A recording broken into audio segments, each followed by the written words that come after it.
retiring after the next school year. It'll be June 30th of 2024. Talk about the decision. I would imagine you talked it over with your wife. A lot of thought went into it. Walk us through that process. Well, I kind of was targeting, I'll be honest, even when I was hired by the board back in 2017, they kind of wanted to know where my commitment would be. And I'll turn 62 next year. And then, as I said in my letter, I mean, I've been either as a student, teacher, principal, or superintendent in school every year since the fall of 1967. And so, yeah, some of the discussions with my wife and my family is like, well, maybe it is time to quote unquote graduate and see what else is out there, because it's been a very rewarding career, and obviously this isn't the end yet. I plan to finish with a flurry next year and get as much done as possible. But, you know, things we've talked about is, wouldn't it be great to vacation out in the New England states with the leaf change in late September, early October? We've never had that opportunity because of the calendar of school and things like that. So it just opens up probably some things for us to explore that we've never had before. And I don't see myself, quote unquote, just shutting it down and totally retiring. I'll probably look and transition to doing something a little bit different, but something that gives us flexibility with time to be able to do some things that we've never been able to do before. I noticed in your retirement letter, and I highlighted, this is not the time for goodbye or reflecting on the state of the district. I plan to continue the hard work of the district moving forward until the end of the next school year. So, I mean, you're not going to take a year and just reflect on everything. You're going to continue to do the job. Yeah, we've got a lot of initiatives going on, and I think one of the things I'm thinking about is just trying to get deeper fidelity. You know, when I think about capturing kids' hearts, portrait of a graduate, trying to do a better, we're moving our alternative high school program to a new location, but we're also talking about making that more of a work experience environment for those students and doing things. So I just think it's another year to try to get better fidelity and moving and making things better for kids. So, I'm planning on working very hard for the next 12 months and also making it as smooth of a transition for the board as possible for whoever would step into my role. You know, kind of along those lines, I had Dr. Brian Kelly in on Wednesday morning. They had the info session at the Career Advancement Center on Wednesday evening, and he was talking about how he works with the superintendent in Clinton and Jackson County, and how they are, really trying to help these high school kids. Yeah, I think one of the things with the new career awareness center that here is, this is the first opportunity for kids that really work well with their hands to have opportunities and probably have a more authentic experience and not feel like they've got to go to the Quad Cities to get it. Because I'll just throw out like the culinary program. Anytime we've had somebody that really wanted to pursue that career before, they had to go to Scott to get there. And I really pushed hard we need a culinary program here in Clinton. I'll be honest, Mike Rastrelli has always talked to me that why aren't we doing more with entrepreneurship in the culinary area for Clinton? So that would be one perfect example of providing some opportunities for kids to stay in the Gateway area, develop those skills, and then hopefully plant their roots right here in the Gateway area. Because one of the things we hear all the time is, they go down to Scott and the Quad Cities, and then they don't come back. Particularly people down there will say, hey, that person's got a skill set we really like. Well, they're going to latch onto them, and here we go. And then we never get them to come back to the Gateway area. So, between that, offering ag, which is something that Clinton High School's never been able to offer, and just the different areas of ag, but then just reinforcing, and part of it is just being able to offer it to any junior, senior in Clinton and Jackson County. So, I was a principal 9 years at Comanche, and so to really have a strong welding program or an auto program, usually all we were doing is dabbling and giving kids a taste of it. Now you can actually get into quote unquote a career path track, and either at the end of high school or maybe 1 year after high school, you're credentialed, you're out in the workforce. You think about student debt anymore, really minimize student debt versus going to a 4-year career. And quite frankly, I think a lot of our students don't see themselves as 4-year college students, but they also understand I probably do need a year or two after high school, and I want to be able to do some things, and a lot of them like living here. And we do have a lot of those jobs here. I mean, all you got to do is talk to your employers are begging for good quality workers right now. This provides a place for workforce development. And, I'm really hopeful that Eastern Iowa Community College will look at that adult education piece as well, not just looking at the juniors and seniors. Look at the adult education piece to say, what can we be offering in the evenings and on Saturdays and things like that for adult, retraining and those kinds of things, so people can go in that area, because I think that's a definite need as well. Yeah, it's very exciting. And Dr. Brian Kelly was talking about how you have like juniors and seniors maybe alongside a 50-year-old, and they're kind of working together. The youngster, of course, has a little bit more knowledge of the computer, while the older person has a little bit more life knowledge. Absolutely. So I think it can be a definite win-win situation. And like I said, I'm very excited that this opportunity is there now for kids. Again, this upcoming year, I really want to make sure that we are, now that it's quote unquote fully open, that we really start utilizing that facility. I think part of it is even educating parents to have those conversations with those freshmen and sophomores and what classes you should be taking, so that you are prepared to go in as a junior or senior, because a lot of those you do need some background, but you just can't walk into them to say, yeah, there is some intro to welding, intro to auto, those kinds of things, woods and those kinds of things, to say, get those courses in and make sure you're fully vested. And then when we send you over there, you're over there for almost a half a day on those career path academies. So it's a commitment and it takes some planning, but I think it's going to be just a great opportunity for our students. Again, visiting with Gary DeLacy, and Gary, you had a couple of talking points. Let's get into those. Evolve, am I pronouncing that right? Right. Evolve, weapon detection system. So I'll give you a copy of that. Oh. We start looking at, and I've talked a lot about this, school safety and how it continues to evolve, and I keep looking at what is best practice. So one of the things is I did put out a newsletter after the board meeting the other night, just to kind of detail the things the district's been doing in the last few years. So we have increased our school resource officers from 2 to 3. We've implemented a Raptor system, which is a visitor screening system that goes against the sexual abuse registry to protect kids. Last year, we implemented P3, which is an anonymous student tip line. So if there's something that students don't feel comfortable enough going to an adult, but they want to report something, we've implemented that.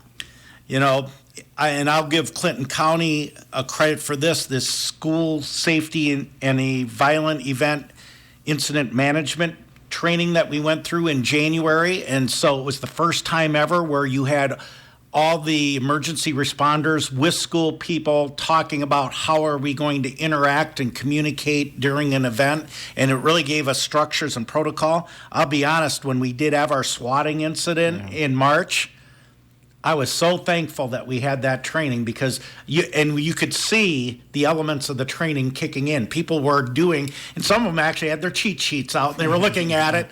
And I won't call you out, John Davis, but I saw you looking at that. But that was a good thing. They were looking at, okay, what going down the checklist, what should we be doing? How are we, and going through that process.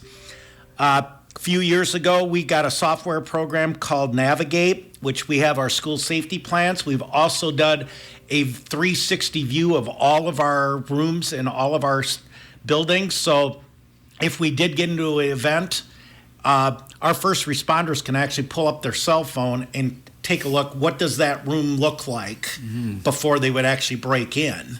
Oh. And so a lot of that would be anticipating where would that person try to hide or that kind of thing. So we have that program. We obviously have instituted run, hide, fight protocols. We did a full drill at the middle school in April. You think back a few years ago, Whittier and Bluff did not have secured entrances, and we've now made those secured so people can't just get in through the first set of doors and have access to the building. They got to get buzzed in, go through the office, those kinds of things. And so what's the next step? And well, I have been looking for this because one of the questions in my mind was, how do you provide another layer of peace of mind to say, you know what, we're keeping weapons out of the buildings? And I was made aware of this brand new you hear a lot about artificial intelligence, but that's what this really is artificial intelligence that actually looks for the shape. And so it's not a metal detector. And, I looked at metal detectors, but the time to get 1,000 kids into Clinton High School in 30 minutes just isn't going to be feasible to do that. This one only looks for the shape. So keys and cell phones and change in your pocket, those things will not set it off like a metal detector. It's just looking for the shape of a knife or a gun.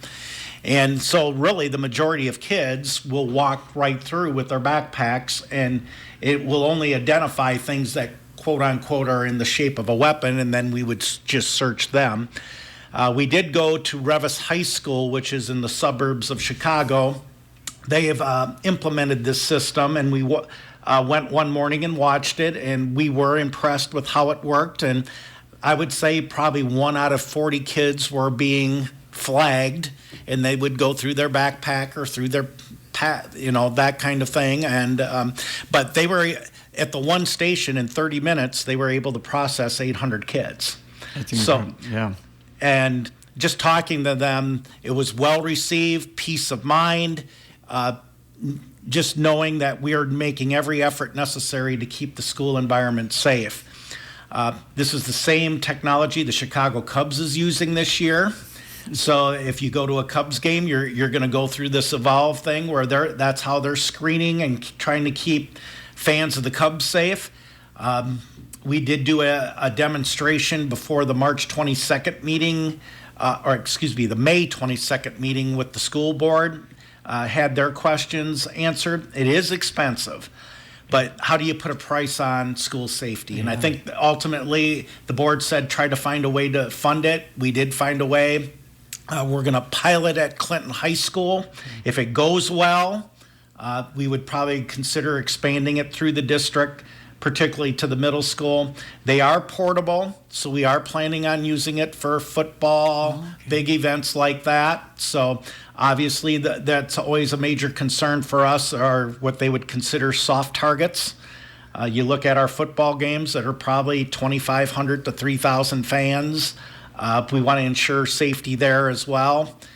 We're planning on using these as well for those events. Interesting. As you pointed out, cost and school safety grants. So can I help pay for this? Yeah, the school safety grant is helping with some of this. Also in our other buildings, you have up to $50,000. So we are going to be doing things with security cameras, two-way radios, door locking systems. Some of our older buildings, you can't lock from the inside. And if you do get to one of those events, you don't want to step in the hallway to lock the door, obviously. So, again, we're just looking at every area where we're trying to keep our staff and students safe as possible. We've got about 10 minutes left in the program. Again, we thank you for coming in. Let's get some projects updates. So, very busy with projects. I think if you start out of town on Highway 30 and you look over to the left where the old Iowa DOT, you'll see that a new bus barn is going up. It's pretty much closed in. I went through it yesterday. So it'll have 3 service bays, a wash bay. We didn't have these facilities before. The DOT was designed for trucks, not buses, so you could never pull a bus in.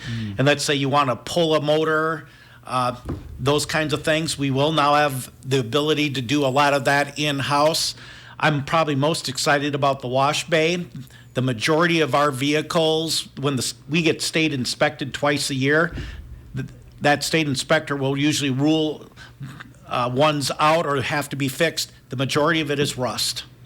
And we have not had the ability outside of a garden hose to really do a good job of getting the sand and salt and everything else, particularly in the winter, off those vehicles. And of course, that just eats away at the body. So I'm really hopeful that we can extend the life of all of our fleet by doing that. And I actually met with my transportation director yesterday saying, you know what?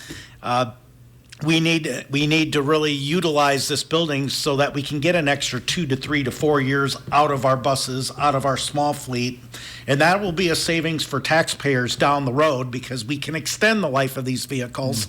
Because the powertrain isn't what's getting them ruled out. It's that the body is rusting out and then they rule it out. So I think having the ability that we can systematically keep those clean. It's also kind of a pride factor. I want those vehicles, particularly when we go out on road trips now, let's make sure they're shined up and they look good and represent the city and the school district of Clinton well. What about the Clinton High School project? How's that coming along? The demolition, we're probably 2 to 3 more weeks yet, so it's going to probably extend in July a little bit. If you go by, the majority of the 1919 building is gone. However, if you really look closely, they still need to get to what the bowels, the underneath, they're kind of sitting on top of it as they take the building down. You can still see the original pool is still there, so they've obviously got to get that dug out as well. But really, the majority, if you go by there right now, you'd say they're getting to the line where the 1969 building was connecting to the 1919. So they're getting very close to that being done, but then they're going to have to get down underneath and get all that other stuff out. I'm hopeful in 2 to 3 weeks that'll come to conclusion, and then we'll start to pivot to phase 2. Okay. Yeah, and phase 2 again? Phase 2 will be a new performing arts center in the middle. On the one side will be your music wing, which would be vocal, band, and orchestra. And then the other side will be the new CTE piece, which will be auto, welding. We've even said we're going to try to start an ag program, construction trades, all those areas. So that'll be new. That is still going to be in that old, we call it the shops building in that back corner by the back way of getting into your gym. That building will be demoed probably a year from now once we get the new building built. Interesting. Summer lunch programs, so critical. It started up this week, a breakfast as well as lunch at Eagle Heights and Jefferson, and I would imagine a lot of kids take advantage of that. They do, and I'm going to give this to you when I'm done talking, but the summer lunch program is available at Eagle Heights and Jefferson. Breakfast runs 7:30 to 8:30. Every morning, except on the weekends, obviously. And then lunch runs 11 to 12:30. Ages 1 through 18 are free. Mm-hmm. And adults can eat as well, but they do have to pay. Just want to encourage people that you can't do better than free. And if it's a situation that really supports your family, we'd encourage you to check out both Eagle Heights or Jefferson for breakfast and lunch.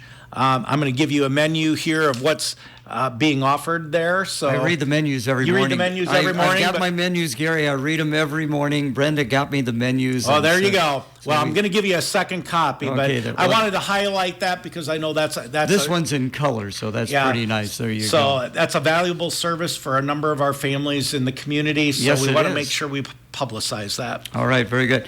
Of course, something that was instituted, I think, a year ago, the end of the summer and softball, baseball seasons, there's going to be a week where there's going to be no contact. Yeah, and that actually, when I was at Danville, I was actually on the advisory committee for the boys union, and there was just a lot of conversation, like, can we, especially in Iowa when you have the summer kind of tied up with baseball, softball, can we dedicate a family week where no open gyms, no camps, families don't feel compromised, like we want to go on vacation, but the coach wants them there for this and that.